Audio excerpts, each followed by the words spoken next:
adik-adik semuanya. Apa kabar? Baik dan sehat selalu kan? Pastilah Kak. Yes, yes, yes. Mari kita berdoa dulu sebelum mendengarkan firman Tuhan ya. Mari kita berdoa. Tuhan Yesus, terima kasih sudah baik kepada kami. Sebentar lagi kami akan mendengarkan firman Tuhan. Tolong kami ya Tuhan, supaya dapat mengerti dan bersedia mengerjakannya dengan senang hati. Terima kasih. Amin. Bacaan Alkitab saat ini diambil dari Perjanjian Lama, yaitu Yeremia 1 ayat 1 sampai 10. Ya, Yeremia 1 ayat 1 sampai 10. Adalah seorang nabi bernama Yeremia. Dia masih berusia sangat muda. Pada suatu hari, Tuhan memberi tugas kepada Nabi Yeremia. Tuhan berkata, "Yeremia, aku mengutusmu untuk menjadi nabi bagi bangsa-bangsa." Yeremia kaget dan berkata dalam hati, "Aduh, nabi bagi bangsa-bangsa, bagaimana ini?" Kemudian Yeremia menjawab Tuhan dan berkata, "Tuhan, aku masih sangat muda. Aku tidak pandai bicara."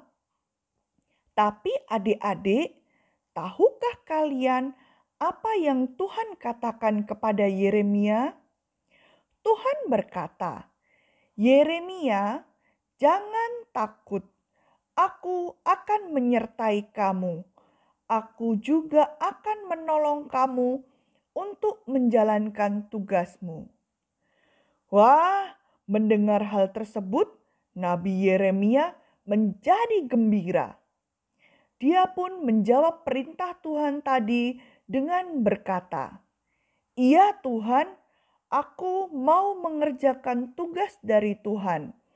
Aku mau menyampaikan firman Tuhan dan menjadi nabi bagi bangsa-bangsa."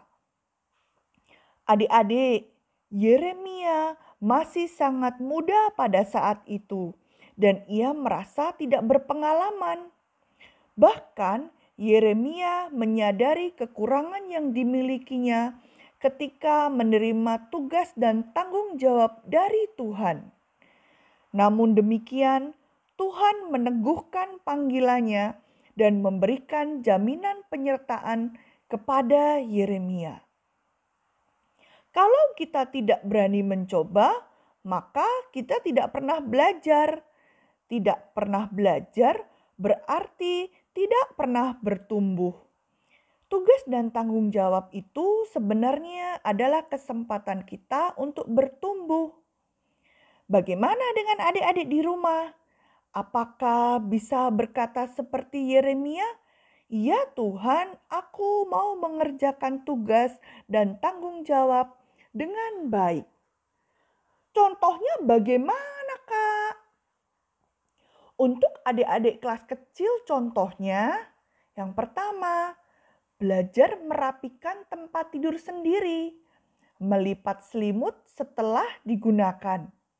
Meskipun belum bisa rapi, meskipun masih minta bantuan papa atau mama pada awalnya, tidak apa-apa. Kalau bilang iya, aku mau merapikan tempat tidur sendiri, adik-adik pasti bisa. Contoh yang kedua, membereskan mainan atau mengembalikan mainan di tempat yang sudah disediakan mama dan papa. Tidak pakai menunggu. "Ah, nanti diberesin mama aja deh. Ah, nanti biar mbak yang merapikan deh." Kalau bilang iya, aku mau membereskan mainan yang berserakan, adik-adik pasti bisa. Untuk adik-adik kelas besar contohnya, yang pertama, belajar membantu mama di dapur. Misalnya mencuci piring dan gelas, mengiris sayuran, atau menggoreng telur ceplok.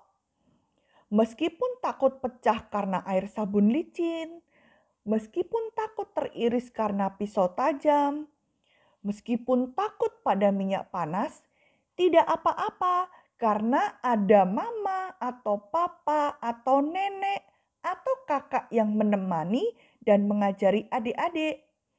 Kalau bilang iya aku mau membantu mama di dapur, adik-adik pasti bisa.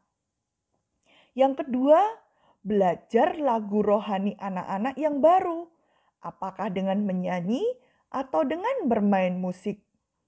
Meskipun belum bisa nadanya, meskipun tidak hafal liriknya, meskipun masih minta tolong papa atau mama atau kakak untuk memutarkan lagunya melalui YouTube, tidak apa-apa.